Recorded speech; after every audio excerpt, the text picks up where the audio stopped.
여러분, 혹시 이런 생각 해보신 적 있으신가요? 나는 열심히 일하고 있는데 왜 자산은 제자리인 것 같을까? 반면 어떤 사람들은 특별히 더 벌지 않는 것 같은데도 점점 여유로워지는 걸까 하는 생각 말입니다. 대부분의 사람들은 투자를 숫자의 게임이라고 생각합니다. 수익률 몇 퍼센트, 얼마를 벌었는지 같은 것들이 전부라고 믿죠. 그런데 실제로 자산의 격차를 만들어내는 핵심은 숫자가 아니라 심리입니다.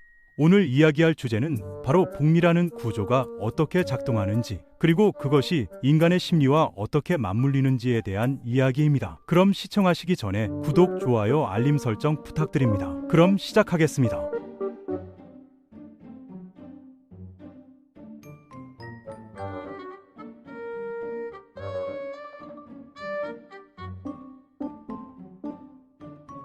복리의 계산법은 겉으로 보면 단순한 수식처럼 보이지만 실제로는 자산이 성장하는 구조를 이해하는 언어에 가깝습니다. 단순히 공식을 외우는 것이 아니라 이 계산이 무엇을 의미하는지를 이해하는 것이 중요하죠.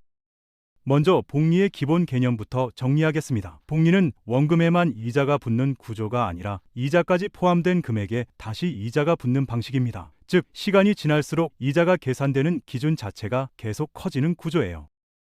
복리의 기본 공식은 이렇습니다. 미래 가치는 현재 가치의 1 더하기 수익률의 n제곱을 곱한 값이죠. 여기서 n은 복리가 적용된 기간 수입니다. 이 간단해 보이는 공식이 실제로는 어마어마한 힘을 가지고 있어요. 예를 들어 설명해 볼까요? 초기 자산이 1,000만 원이고 연 수익률이 10%라고 가정해 보겠습니다. 1년 뒤 자산은 1,000만 원에 10%가 붙어 1,100만 원이 됩니다. 여기까지는 달리와 차이가 없어 보이죠. 그런데 2년 차부터 차이가 발생합니다. 2년 차에는 처음에 1,000만 원이 아니라 1,100만 원 전체에 다시 10%가 적용되는 거예요. 그래서 2년 뒤 금액은 1,210만 원이 됩니다. 이 과정을 수식으로 표현하면 1,000만 원 곱하기 1.1의 제곱이 되는 겁니다. 3년이면 1.1의 세제곱, 10년이면 1.1의 10제곱이 되는 구조죠. 여기서 중요한 포인트는 지수가 의미하는 바입니다. 지수는 단순히 시간의 길이를 나타내는 숫자가 아니라 성장이 누적되는 횟수를 의미해요. 그래서 복리에서 가장 중요한 변수는 수익률보다 시간입니다. 그럼 실전 사례를 하나 보여드릴까요? 많은 분들이 궁금해하는 질문이 있습니다. 100만 원으로 10억 원을 만들 수 있을까? 이걸 수식으로 정확히 정의해 보겠습니다. 초기 자본 100만 원을 최종 자산 10억 원으로 만드는 문제예요. 이를 수치로 바꾸면 자산을 1000배로 만드는 복리 구조가 필요합니다. 수식으로 표현하면 1 더하기 수익률의 n제곱이 1000이 되어야 하는 거죠. 연 10% 복리일 경우를 계산해 볼까요? 이 경우 약 72년이 걸립니다. 현실적으로 개인 투자자의 생애 안에서는 매우 어렵죠. 연 15% 복리라면 약 49년이 필요합니다. 가능성은 올라가지만 여전히 긴 시간입니다. 그런데 연 20% 복리가 되면 구조가 달라집니다. 약 38년으로 줄어들어요. 40년 미만의 시간으로 진입하는 겁니다. 더 놀라운 것은 연 25% 복리일 경우예요. 이 구간부터 복리는 폭발 구간에 진입합니다. 시간이 31년으로 급격히 줄어들죠. 연 30% 복리를 약 26년 유지하면 100만 원은 10억 원이 됩니다. 이 계산은 수학적으로 완전히 정확해요. 다만 현실에서는 유지 가능성이 가장 큰 변수입니다. 여기서 대부분 사람들이 착각합니다. 수익률만 높이면 된다고 생각하죠. 그런데 복리에서 더 중요한 요소는 연속성과 중단 없음입니다. 공식은 단순해 보이지만 이 식이 성립하려면 중간에 원금을 빼지 않고 복리를 끊지 않고 손실 구간에서도 구조를 유지해야 합니다. 전문가들이 흔히 사용하는 간단한 계산법 중 하나가 있습니다. 바로 72의 법칙이죠. 이 법칙은 자산이 2배가 되는데 걸리는 시간을 대략적으로 계산하는 방법입니다. 방법은 간단해요. 72를 연평균 수익률로 나누는 겁니다. 예를 들어 연 6% 수익률이라면 72 나누기 6은 약 12년입니다. 즉 자산이 2배가 되는데 약 12년이 걸린다는 의미죠. 연 8%라면 약 9년, 연 10%라면 약 7년 정도로 줄어듭니다. 이 계산법은 정확한 수식은 아니지만 복리의 속도를 직관적으로 이해하는데 매우 유용합니다.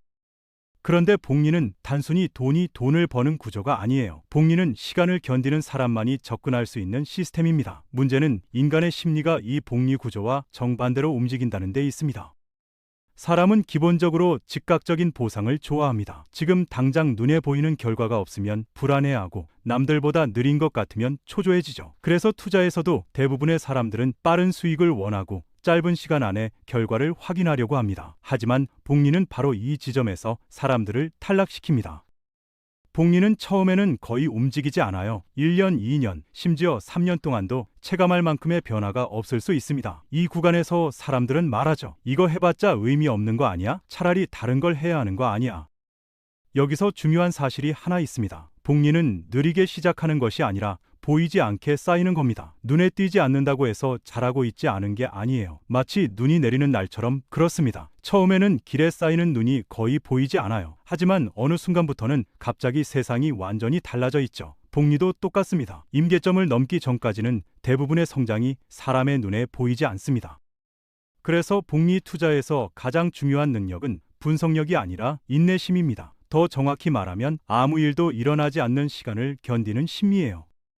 다음으로 많은 분들이 헷갈려하는 부분이 정기투자 복리 계산입니다. 매달 혹은 매년 일정 금액을 추가로 투자하는 경우죠. 이 경우 복리는 단순히 하나의 원금이 불어나는 구조가 아닙니다. 현실에서는 보통 정기투자가 병행되는데요. 이 경우 공식은 확장됩니다. 미래 가치는 초기 자본의 복리 증가분에 정기투자 금액의 누적 복리 증가분을 더한 값이 되는 거예요.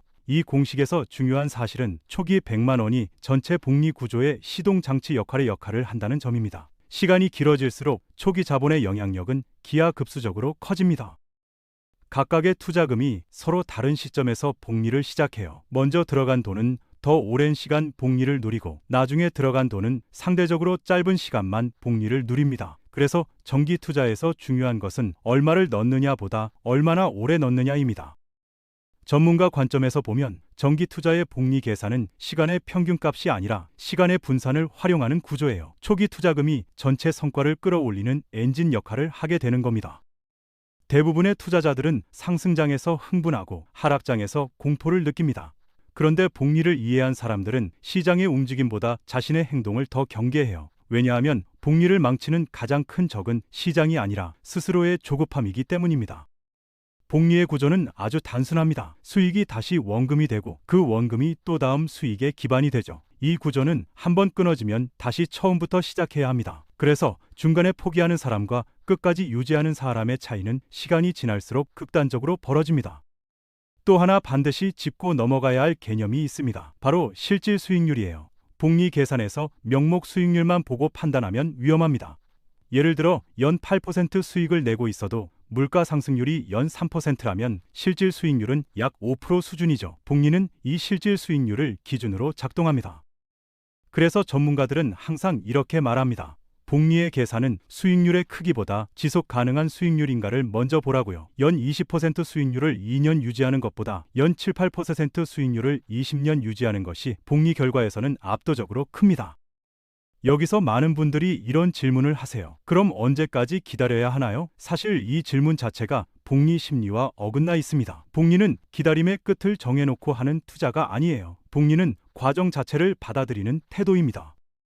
복리 투자에 성공한 사람들은 공통점이 있습니다. 그들은 시장을 이기려 하지 않아요. 예측하려 하지 않고 통제하려 하지도 않습니다. 대신 자신이 감당할 수 있는 구조를 만들고 그 구조를 반복하죠. 매달 일정한 금액을 투자하고 시장이 흔들려도 시스템을 바꾸지 않고 좋은 시기든 나쁜 시기든 같은 행동을 이어갑니다. 이 행동이 단조롭게 보일 수 있습니다. 그런데 바로 이 단조로움이 복리의 연료예요. 인간의 심리는 변화와 자극을 좋아합니다. 그래서 투자에서도 새로운 정보, 새로운 종목, 새로운 기회를 끊임없이 찾죠. 하지만 복리는 새로운 것을 찾지 않는 사람에게 보상을 줍니다. 이미 검증된 구조를 반복하는 사람에게만 보상을 주는 거예요. 마지막으로 복리 계산에서 가장 많이 저지르는 실수가 하나 있습니다. 중간에 끊었다가 다시 시작하는 경우죠. 복리는 연속성이 핵심이기 때문에 중단되는 순간 계산은 처음부터 다시 시작됩니다. 전문가들이 복리를 계산의 문제가 아니라 구조의 문제라고 말하는 이유가 여기에 있어요. 복리는 계산기로는 누구나 계산할 수 있지만 그 계산을 현실에서 끝까지 유지하는 사람은 극소수이기 때문입니다. 복리의 위력은 어느 순간 갑자기 나타납니다. 그 시점이 언제인지는 아무도 정확히 말할 수 없어요. 다만 분명한 것은 그 시점에 도달한 사람은 극소수라는 사실입니다. 대부분의 사람들은 그 직전에 포기하죠. 성과가 나오기 직전에 가장 지루하고 가장 답답한 구간에서 떠나버립니다. 그래서 복리는 소수의 결과처럼 보이는 겁니다. 하지만 복리는 재능의 결과가 아닙니다. 특별한 정보의 결과도 아니에요. 심리를 관리할 수 있었던 사람의 결과입니다. 복리 투자는 자신과의 싸움이에요. 시장이 아니라, 뉴스가 아니라, 다른 사람의 수익이 아니라 오늘도 같은 선택을 할 수 있느냐의 문제입니다. 만약 지금 투자하면서 불안하고 느리고 남들보다 뒤처진 것 같다는 느낌이 든다면 그것은 실패의 신호가 아니라 복리 구간에 진입했다는 신호일 수 있습니다. 정리하자면 복리의 계산법은 단순한 공식이 아니라 시간 곱하기 수익률 곱하기 연속성이라는 세 요소가 결합된 시스템입니다. 이 구조를 이해하는 순간 복리는 숫자가 아니라 전략으로 보이기 시작하죠. 복리는 화려하지 않습니다. 자랑할 수도 없고 설명하기도 어려워요. 하지만 시간이 충분히 지나면 설명할 필요조차 없어집니다. 결국 복리의 위력은 숫자에서 나오지 않습니다. 그 숫자를 끝까지 유지할 수 있었던 심리에서 나오는 거예요. 그리고 그 심리를 가진 사람만이 시간을 자기 편으로 만들 수 있습니다. 영상 시청해 주셔서 감사하고요. 여러분이라면 이 상황에서 어떻게 하시겠습니까? 댓글로 의견 많이 남겨주세요. 마지막으로 구독, 좋아요 감사합니다.